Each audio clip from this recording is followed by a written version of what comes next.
The training will be where you can make a lot of progress. And I think most people, especially when you look at who can actually do a body recomp, most people are new to strength training or they actually haven't strength trained properly. So for example, if you've been in the gym.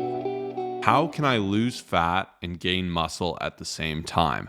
So I would say this is most people's goal because it's a lot more fun to be able to do both things at once. It's a lot less sexy to be like, oh, I'm just doing a bulk, I'm putting on some muscle, but I'm gaining fat. It's also a lot less sexy knowing you're losing weight, but perhaps taking away some of your muscle. So oftentimes we'll get this question, is it even possible?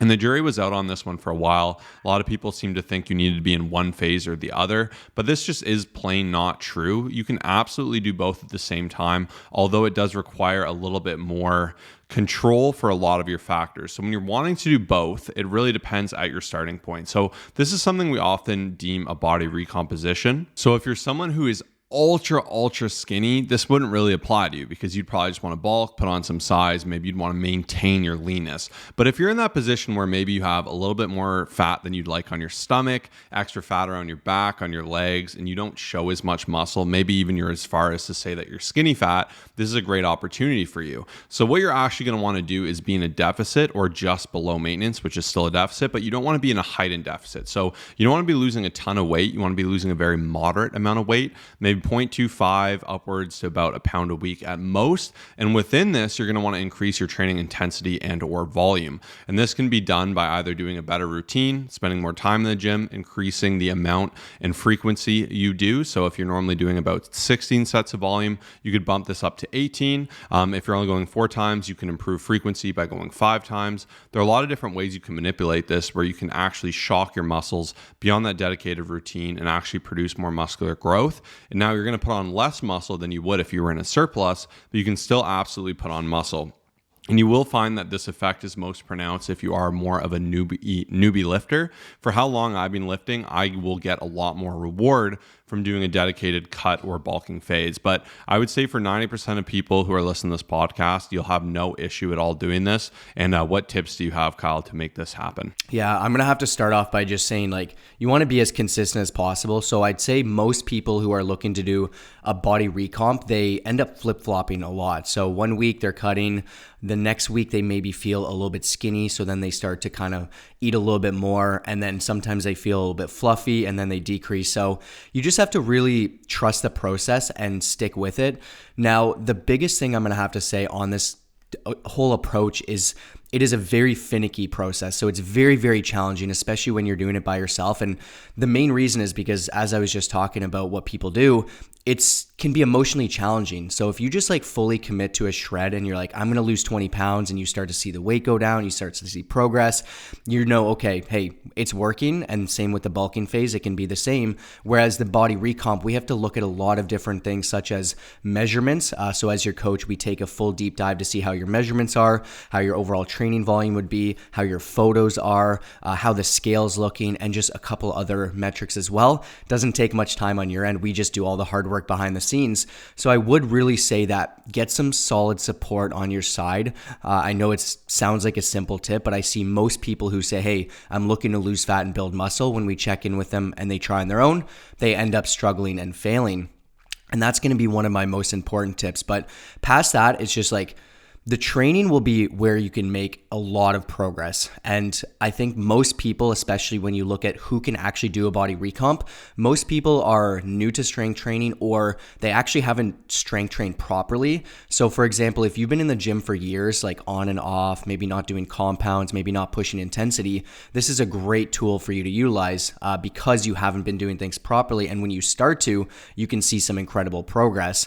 Like Josh said, if you're a complete beginner, you'll do some incredible things, much more incredible than I will ever do in terms of body recomp after lifting for over 10 years. So I just say go all in. And the other thing to consider is know which one's a bit more of your priority. So this can help you dictate your calories. So if you're you want to gain a bit more muscle and that's a little bit more of a goal of yours, you may want to be around the maintenance for calories. So let's say you're at 2,500 calories and you don't lose or gain weight. You might want to be in that end. If you're in a bit of your goal is to shred more and like you want to lean out more than bulk up, then that will dictate like the range of calories. But you have to be in that slight deficit or around maintenance. If you're just in a big surplus, you're just going to end up gaining a lot of fat, a lot of weight. And yeah, hopefully that helps you out. And of course, we're always here to support you. It's something we specialize in because we found that most people who reach out to us want to do a body recomp. So all you have to do if you want to get part of our case study, our body recomposition case study, is message us body recomp to Instagram at colossusfit, colossusfit. I promise you we'll save you time, money, and energy, and we can't wait to help some of you people out. Yeah, Kyle nailed it. And if you're failing at losing fat, or you're failing at losing muscle, or more importantly, you're failing at doing both at the same time, so much of it, like just to summarize, comes down to the optimization. So it's been a while. I've mentioned the stool with the 3 seats. So if you think of a stool with 3 legs, you'll be able to sit on that stool comfortably and with trust. You take away a leg, it's shaky. You take away 2, you fall on your butt. And a good journey and an optimized journey, and when you want to get extreme results, like if you think of top athletes, like the best sprinter in the world sprints no differently than me. They just do it way more efficiently. Everything is technical. They've trained it. They've drilled it.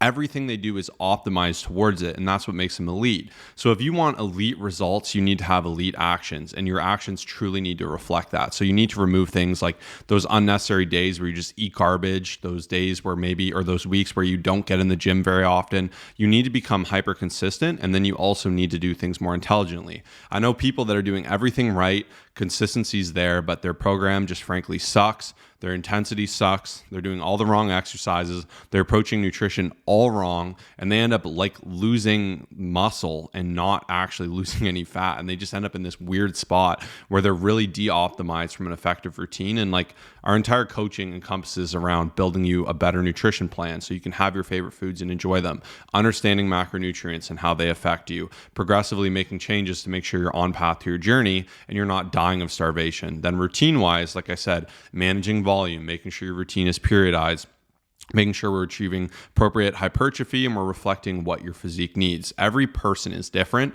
You shouldn't just be on someone's routine because they're quote unquote on a good routine. You need a routine that's made for you, for your strengths, your weaknesses, your backgrounds. I mentioned last week I hurt my shoulder. If I just jump and do Kyle's routine, I'm going to be in a bad spot. I'm going to have to pay extra attention to that for a bit.